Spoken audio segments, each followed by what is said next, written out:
today, what I am going to do is tell you how to make it, because I already made the meows law bed.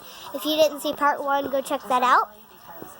It was my first ever video. So yeah, but let's get into this. So, first what you gotta do is get a cardboard box, right?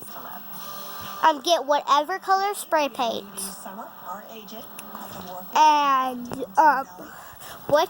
and you also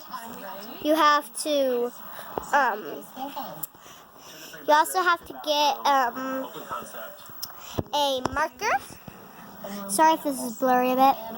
A marker, write Sir Meows a lot. Any of your spray paints that you have, kind of spray paint it around. Write Sir Meows a lot, and then add a pillow, add some toys there, add a little blanket, add a ZZZ, and then a little hook for his tie, and yeah. Thanks for watching, guys. See you later.